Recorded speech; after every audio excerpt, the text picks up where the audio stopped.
இன்றைக்கி உங்ககிட்ட ரொம்ப சந்தோஷமான விஷயத்தை தான் சொல்ல போகிறேன். நீங்கள் எல்லாருமே ரொம்ப ஆவலாக எதிர்பார்த்த ஒரு நல்ல விஷயம் நடந்திருக்குங்க. ஆமாங்க, நீங்கள் எல்லாருமே ப்ரே பண்ணது எதுவுமே வேஸ்ட் ஆகலை. பசங்க 2 பேருக்குமே டெஸ்ட்டுக்கு போன வாரம் கொடுத்துருந்தேங்க. ரிசல்ட் வந்துருச்சு.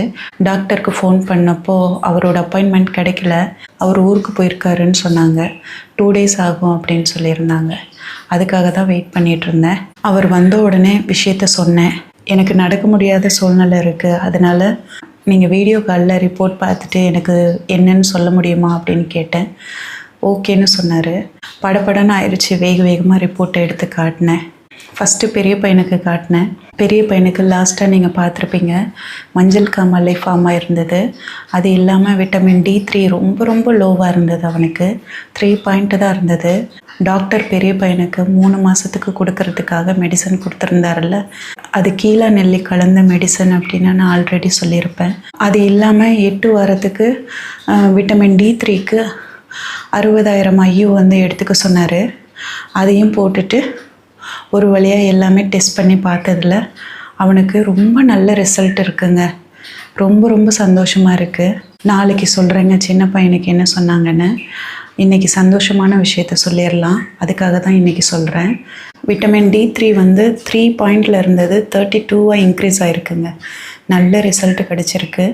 இது டவுன் ஆகிறதுக்கு கூட வாய்ப்பு இருக்குது. அதனால் முடிஞ்ச வரைக்கும் வெயிலெல்லாம் நடக்கணும், விளையாடணும் அப்படின்னு சொல்லியிருக்காரு.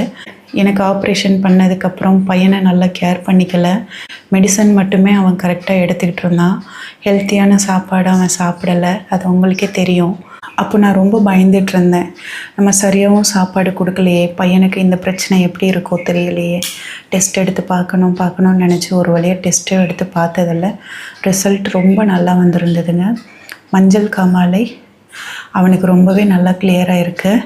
அதில் பிலிரூபின் டைரக்ட் அப்படின்றது 0.407 இருக்குது. அது கொஞ்சம் அதிகமாக இருக்குது. ALP லெவல் 175 இருக்குது. அப்புறம் பன் சீரம், யூரியா சீரம், கிரிட்டினைன் சீரம், இந்த மாதிரி இதெல்லாம் கொஞ்சம் லைட்டாக அதிகமாக இருக்குது. ஆனால் அவனுக்கு மஞ்சள் காமாலை இப்போ இல்லைங்க. 3 மாதமாக அவன் எடுத்துக்கிட்ட மெடிசன் மூலமாக அவனுக்கு ரொம்பவே நல்லா கிளியராக இருக்குது.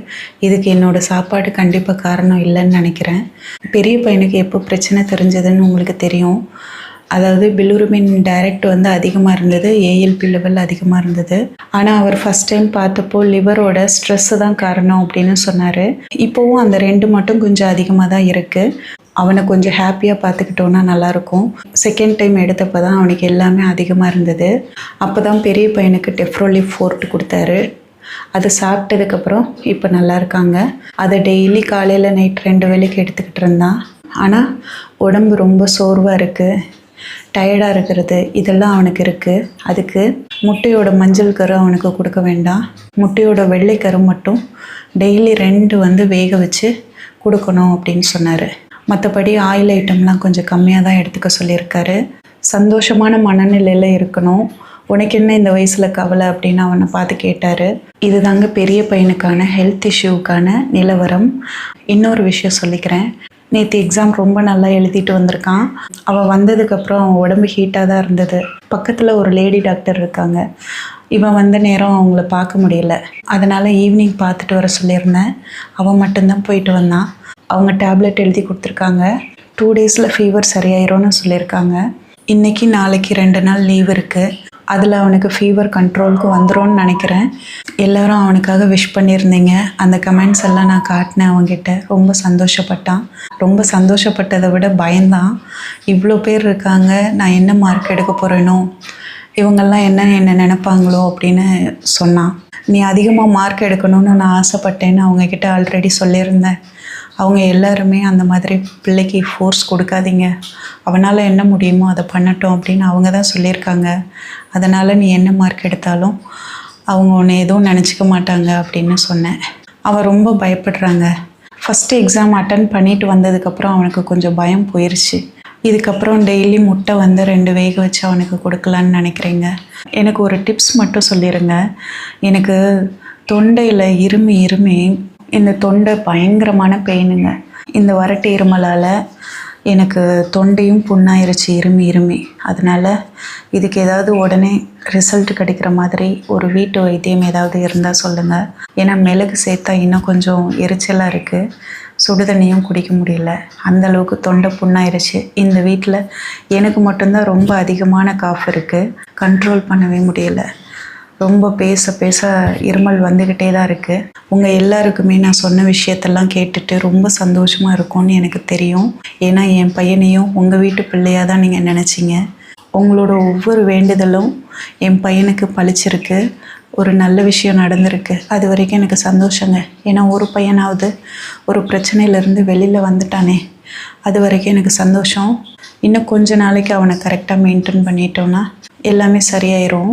அவன் தான் இந்த வீட்டு ஆணி வேர் மாதிரி. அவனுக்கும் உடம்பு சரியில்லாமல் போனப்போ நான் ரொம்ப உடஞ்சி போயிட்டேன்.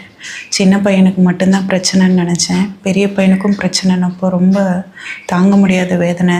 அடுத்தடுத்து அவனை காலேஜில் சேர்க்குறதோ இல்லை அவன் மூவ் பண்ணுறதோ பார்ட் டைம் ஜாப் போகிறதோ இந்த மாதிரி விஷயங்களை அவன் யோசிக்கிறப்போ அவனுக்கும் கொஞ்சம் தைரியமாக இருக்கும். அவன் உடம்பு நல்லா இருந்தால் தான் இதெல்லாமே பண்ண முடியும். இனிமேல் அவன் கொஞ்சம் தேறி வந்துடுவான்னு நான் நம்புகிறேன். உங்கள் ப்ரேயர்ஸ்க்கும் உங்கள் அன்புக்கும் நான் ரொம்ப ரொம்ப நன்றி சொல்லிக்கிறேன். எல்லோரும் நல்லா இருக்கணும். ஹைப் ஆப்ஷன் மறந்துடாமல் கொடுத்துருங்க. அந்த ஹைப் பாயிண்ட் கொடுக்கறதுனால சின்னதாக எனக்கு ஒரு அமௌண்ட் இன்க்ரீஸ் ஆகும். அதுக்காக தான் மறக்காமல் ஹைப் கொடுத்துருங்க. இந்த வீடியோ பிடிச்சிருந்ததுன்னா மறக்காமல் லைக் பண்ணிக்கோங்க. நன்றி, வணக்கம்.